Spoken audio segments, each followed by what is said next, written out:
Zara Larsson, whose fan base is mainly comprised of young white women in their early 20s, responded to a fan who posted footage taken at one of her concerts, in which the fan wrote, "I didn't know I was pregnant here, but at least my baby got to hear Midnight Sun before I aborted it," by saying, "I killed the performance and you killed it after the performance, purr."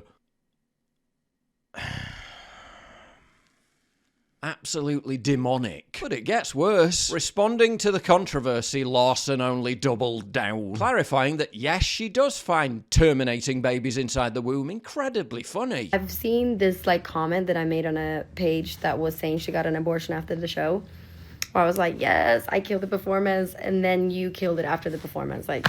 Sorry, that's funny. I don't know what to say. That's funny. Sorry if you don't have humor. I love how these people constantly demand we don't tell jokes that punch down, while punching down on a literal unborn baby. That's funny. I'm not really here to argue with the people who are very against abortions for whatever reason, because we're so fundamentally different. Different in the sense that we think it's vile and repulsive to glibly glorify carefree abortion to young white women in a world where our demographic's collapsing. Yes, we're quite different. So I'm not here trying to convince you guys that abortion is healthcare or whatever. No, abortion isn't healthcare, it's simply, doing it for fun? I saw a lot of comments that were like, this is not something to joke about.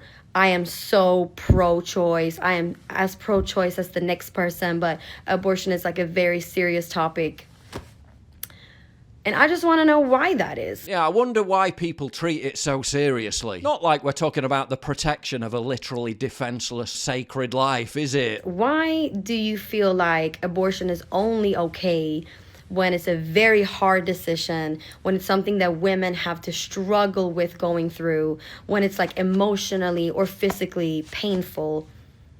Why is it only okay? Why does that make it morally superior than someone just wanting an abortion? Because they're using abortion as a form of birth control and you're laughing it up. That's why. Same woman, by the way, who previously claimed literally no one uses abortion as birth control, then finds it amusing that her own fans use abortion as birth control. That's funny. Why is it only morally okay when women have to suffer?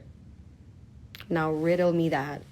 Why can't it just be okay for a woman to want to have an abortion? As if deliberately choosing to end the life of a human being shouldn't entail some kind of emotional suffering on the part of the woman making the decision. And I feel like joking about stuff like that, which is a serious topic, it also makes it something that we can just talk about. Yes, let's have a serious conversation about abortion with the woman who satirizes, quote, killing it because she thinks it's a jolly piece of wordplay. Sorry, that's funny. It doesn't have to be this bad thing that women do. Hate to break it to you, Zara, but yes, it is a bad thing that women do. I've seen so many cases about this in Texas where women want their children and they have to do abortions because they will not live outside of the womb and they can't have it because of the fucking policies around it. Yes, Zara, I'm sure the woman that you were responding to was enduring so much suffering and emotional pain over having no choice other than to have an abortion that she decided to turn it into a comical Instagram post for online clout. That's funny. Like many shit libs, Zara doesn't just treat abortion like it's some kind of hyper-moralistic feminist human rights cause. She doesn't just think it's a somber but necessary evil. She doesn't just think it should be celebrated. She actually finds it funny. So let's just make more jokes. So, the fuck? Mwah. But don't go away because there's more. Cravings aren't just about the nicotine, they're about the habit. The hand-to-mouth notion, the oral fixation, the momentary pause. When that loop gets broken, cravings spike. Fume replaces your habit with a flavoured air fidget device that gives your hands and mouth something to do. Distracting cravings without vapor, nicotine, or batteries. Don't just try to quit.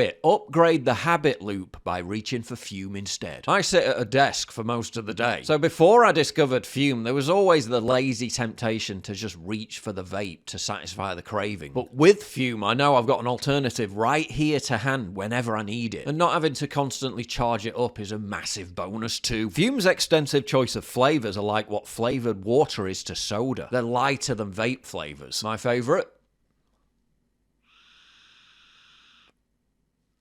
Still gotta be the always cool and refreshing spearmint ice. If you're ready to break the habit, now's a great time to try Fume. And right now, when you grab a Journey Pack, you'll get a free Fume topper just for using my code PJW. The Fume topper adds a soft, replaceable chewable mouthpiece, giving your mouth something safe to chew when cravings hit. Grab this offer while it's available. Just head to tryfume.com, that's TRYFUM.com, and use the code PJW to get your free Fume topper with your Journey Pack. Zara's vehemently pro-choice. No, baby, if you are pro-choice, you have to be pro-choice always. Though it's not something she appears to excel at, given her choice of boyfriends. Zara said she loves criminals because her current boyfriend is one. Talking about offensive jokes, there's got to be one in there somewhere. If I speak, I am in big trouble. The women who go through it and who are actually suffering through it. But wait, Zara, I thought you were passionately against the slaughter of babies. Yeah, only in Palestine, in the womb. That's funny. You know those people who claim the entertainment industry is one huge symbolistic occult satanic ritual, and that to become successful in it and remain so, celebrities have to prove allegiance and loyalty to this depraved cult by their performances, words and deeds? Yeah. I'm starting to believe them. Zara Larsson in the tunnel. Zara Larsson in the tunnel. This isn't even the first time she's glorified abortion. I found out I'm pregnant a day before my birthday and aborted it on my birthday. You said only one of us will have a birthday, and I love that for you. Demonic. Yeah, anyone else starting to think that Larsson's flippantly crass attitude towards the subject suggests she's had quite a few procedures of her own? No eggs. Empty egg carton. You don't have any eggs.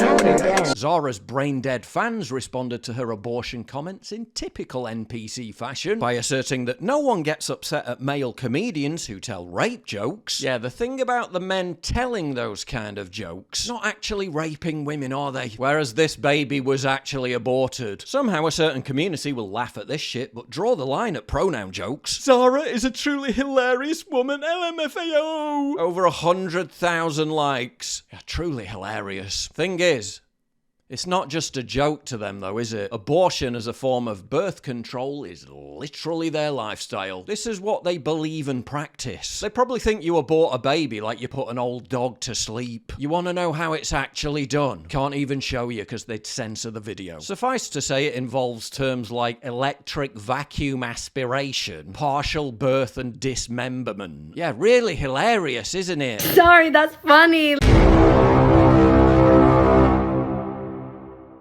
If you value what I do and you want to help support me, please visit pauljosephwatson.locals.com and either pledge a one-time donation or subscribe to join my community, get early access videos, and message me directly. And exclusive live streams coming soon too. Promise. Check out the Locals link down in the description. And don't forget to take a look at the brand new website, modernity.news. That's where you'll find all my content, including exclusive articles. That's modernity.news.